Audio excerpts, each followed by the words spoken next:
Hey, Katie. Hey, Ben. So we have been getting a whole bunch of letters, Katie and I, from you, the listener. That's awesome. We love to get that sort of engagement. And actually, someone, I can't remember who, brought up some interesting things about auctions that we missed in our last auctions episodes. So several people have made some interesting points. Interesting enough that I think we should just have a little encore episode about auctions and some of the other interesting things about auctions. Awesome. You are listening to the Encore Auction edition of Linear Digressions. First thing we should talk about with auctions, this came to us from Patrick Doherty on Twitter. Thanks, Patrick. He asked about Dutch auctions, or pointed out that Dutch auctions are another interesting kind of auction that we didn't cover in the last couple of episodes. Ben, have you ever heard of Dutch auctions? I have not. I assume they have auctions in Deutsch. No, wait. In German? Belgium. I assume that they have auctions in Belgium, but that's probably not what we're talking about. You mean the Netherlands? Yes, I do. Oh no, I'm gonna just re-say that. No, I think we should keep this. No, let's not.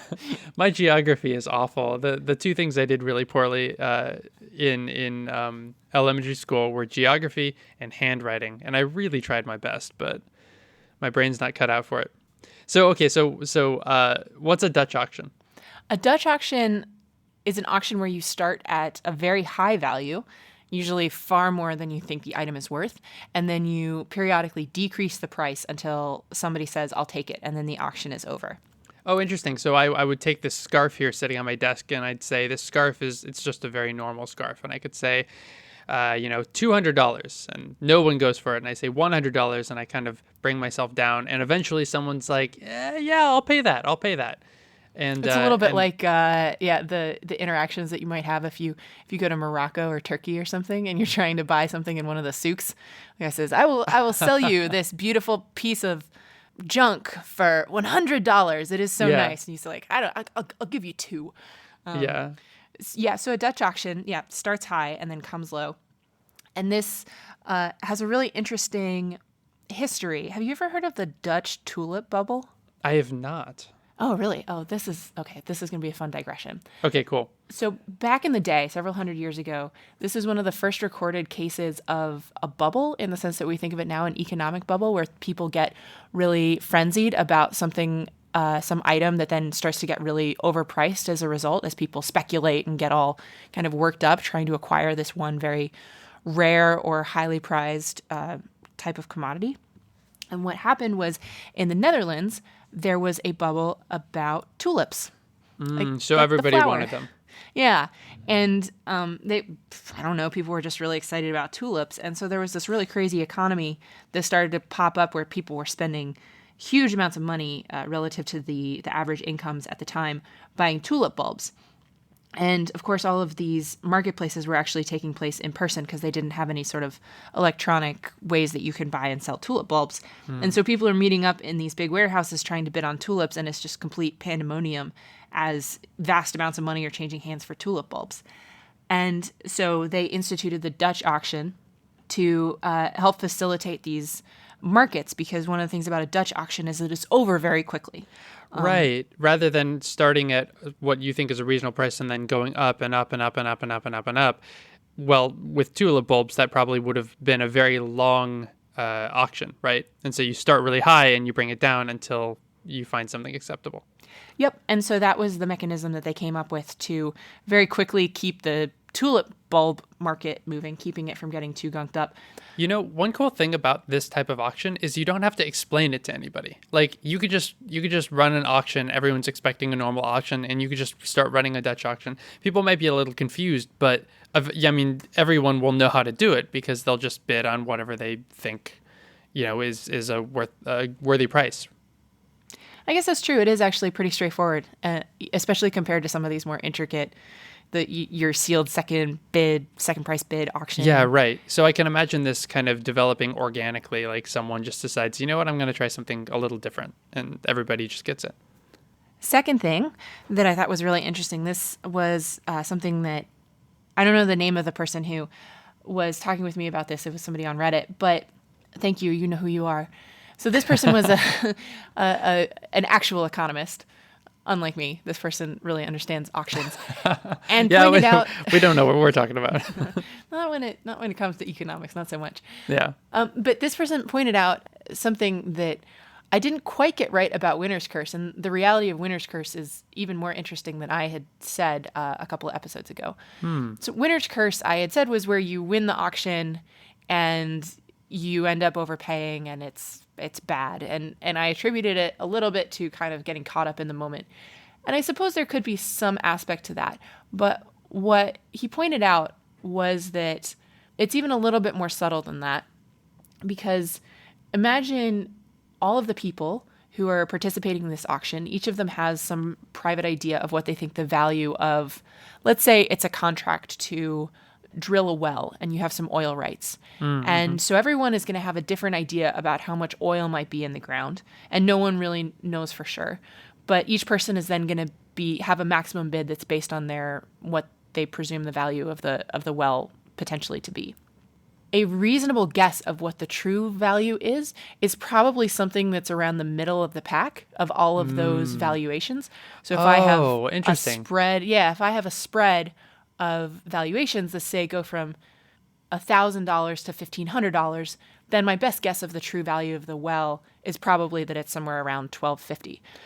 Right, and so the person with Winner's Curse is the person at the very, very, very, very top of that distribution. And once they win, they're looking around. They're like, nobody wants to pay this much? Like, well, gosh, I guess I must have an overinflated value of what the rights to this well are worth, or whatever it is. And so that's a slightly more nuanced, but I think much more interesting way of thinking about Winner's Curse. So I thought that was very cool. Third thing is not exactly about auctions, but it uses auctions as an example, and I think it's really interesting. So I'm using that loose connection to talk about it for the rest of the episode. Oh yeah, why not? This is a blog post by Sebastian Neuhausen, if I'm saying his name correctly. This is from a couple weeks ago. It's entitled "The Fair Price to Pay a Spy: An Introduction to the Value of Information." And here is the general question, and I'll get into an example in just a second. The general question is, how much is a piece of information worth? A piece of information is valuable to me if it's something that helps me make a decision, and in particular, if it helps me make a decision that's different from the decision that I was going to make before. In general, I might be in a position where I have to value a piece of information before I actually know what the information is. And so here is the example. Let's suppose I'm participating in an auction. It's a sealed bid auction to build an apartment building. And whoever gives the lowest price bid is going to win the contract, and they'll be paid the amount that they bid. So this is a sealed lowest price auction. They'll be paid the amount that they bid, and then whatever the difference is between the amount that they get paid and the amount that they have to spend to actually build the apartment, that's their profit. And they want to be making as much profit as possible. And so the question is, in this situation, what should I be bidding as someone who's entering the market? And how much value should I place on it if I get some, let's say, insider information that there's a spy, that I can buy information from the spy about what's going on in the auction? How much is that information actually worth to me? Because the idea is that the spy might walk up to me and say, I have some information on what's going on in this auction and what other people are bidding. I can tell you what the lowest price bid is currently. You're going to have to pay me some money before I do that, though. And so then I have to decide how much it's worth to me to get that information from him before I actually know what the number is. So the number, there's some chance that this number is like worthless to me because it's a number that I'm never going to be able to beat anyway, because I wouldn't be making a profit because it's too low or something. So there's some uncertainty on my end, and I have to value this information before I actually know what it is. Yeah, that's always kind of a sticky situation to be in, because you kind of have to trust the spy. And I guess just by a spy's very nature, they're inherently, they feel untrustworthy because, they're leaking information from other people. I guess that's true. Yeah, that's even that's an interesting permutation of this question. This is actually addressed a little bit towards the end of this blog post, is cool. If there's an uncertainty actually on whether the spy knows the true value or not, or whether they're lying to you, whatever. Oh, yeah. However you there's plenty of incentive to come up to someone and be like, hey, I've got information you need. You just got to pay me money, and then I'll give you some nonsense, Yeah. And the way that you should think about this is, let's imagine that I don't know anything about what the other bids in the market might be. I'm basically saying to the SPY, I'm not going to buy the information from you, and I'm just going to go this way alone. And so then what I have to do is I have to calculate the expectation of the amount of profit that I'm going to make in that scenario. And what that boils down to mathematically is it's the probability of whether I think I'm going to win the auction. So I have to have some kind of prior distribution of what I think the bids might look like. I obviously don't know what the lowest price bid actually is, but I might have some idea of what range I think is a likely range for it to fall into. I also have a range of how much I think the apartment complex will cost me to build. So that's going to be at a Gaussian or a gamma distribution maybe that's centered at some slightly lower number. So there's a probability that I can calculate based on where I think the lowest price bid might be. And there's the probability that my bid is lower than the lowest price bid. And then you take that probability and you multiply it by the difference between my bid and the amount that I expect the apartment will actually cost me to build. So I multiply that probability times the probability of me winning times the amount of money that I make if I win. And that's my expectation of how much money I'm going to be making if I don't have any information about what the lowest bid might be. The amount that I should pay the SPY, the way that I calculate this is you go through the same exercise, but now instead of there being a probability of the chance that you win the auction, the probability collapses down into what we in physics would call a delta function. Mm-hmm. And it's a number that's 1 if I decide to bid lower than the lowest bid, and it's 0 otherwise. So now I know exactly what the number is that I'm going to bid because I know what the existing lowest bid on the market is, and I can bid like $1 less than that. Right. And that makes sense. You ultimately want to have the highest bid possible without going over the lowest bid that other contractors have bid, for example. So if someone bids $1 million, you obviously want to go lower than that, but you want to go as high as possible lower than that, so that way you can maximize your profits. Yeah, and so then you go through the same calculation that you did before, but now instead of there being this probabilistic aspect of whether I win the auction or not, that's known, and I just have the probability of whether I make a profit or not, which is a little bit less difficult to deal with. So now I'm in this world where as soon as the SPY tells me what the number is that I need to bid, then I have a fairly constrained idea of how much money I'm going to make. The only thing that's left as an uncertainty in this equation is what is the SPY actually going to say? Because there's a world in which the SPY can say the lowest bid on this apartment complex is $500,000. And I say, I'm not going to make money on this. Yeah. So there is still the possibility, and I have to take into account what's the expectation, not just of how much money I'm going to make, but how much money I'm going to make multiplied by or convoluted with all the things that the SPY could tell me. And in many of these scenarios, I end up making money, but in some of them I don't. And so then you repeat that calculation. What's the amount of money the expected amount of money that I make, sort of money plus likelihood of making that amount of money. And he goes through with a couple of concrete distributions that you can put in for these various terms, like what are the bids that people are making, what's the amount that I expect the apartment complex to make, goes through and crunches some numbers and says that with these sort of toy numbers, this made up example, when I have the information about how much I should bid, then the amount of money that I expect to make is going to be $620. The amount of money that I had with the same scenario, but where before I had to make sort of a probabilistic statement about whether I was going to win the auction or not, the amount of money that I made in that scenario was $420. So the difference between $620 and $420, that's the amount of money that I expect to make as a result of having the information from the SPY. So in terms of fair market value of this information that I don't know what it is yet, but I had to place a number on it, and it's just the difference between how much money I make when I know that information and the amount that I make when I don't know that information, which is about $200.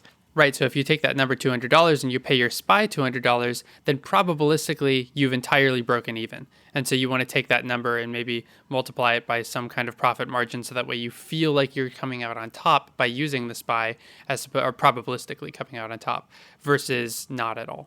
Yeah. And there's even a third part of this blog entry, which we've been talking for a while, so I will leave this to the reader, but where it even goes over the the issue that you brought up at the beginning of the episode is, how do I know that the spy is actually going to tell me something that's correct? Right. And maybe Yeah, how do there's you some trust uncertainty on that. That's cool stuff. I love that.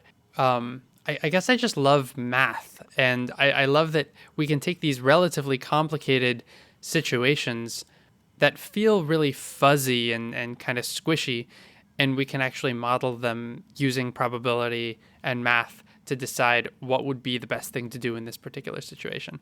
I just think that's really cool. Yeah, and I think it has some really powerful implications, too, that if you can find situations that fit into this mold, then decision theory gives you some tools for dealing with it. So I might have a question like, oh, well, I'm working in this business right now, and things are going along pretty well. I think that maybe they could be going better if I were to spend a bunch of money on launching a study of my existing customers to try to put out a survey and figure out what's important to them. That's going to cost me some money, but I'm going to learn a piece of information, which I don't know right now. I don't know what I'm going to learn, but I think that there's a good chance that what I do learn is going to help me increase my profits in the future. And so a calculus like this helps me figure out whether I want to actually run that study or not, that the amount of money that I expect to make with that information is enough to justify the cost of the study itself. Linear Digressions is a Creative Commons endeavor, which means you can share or use it any way you like. Just tell them we said hi. To find out more about this or any other episode of Linear Digressions, go to lineardigressions.com. And if you like this podcast, go ahead and leave us a review on iTunes so other people get to listen to this content too. You can always get in touch with either of us. Our emails are ben@lineardigressions.com and katie@lineardigressions.com in case you have comments or suggestions for future shows. You can tweet us at lindigressions. Thank you for joining us, and we'll see you next time.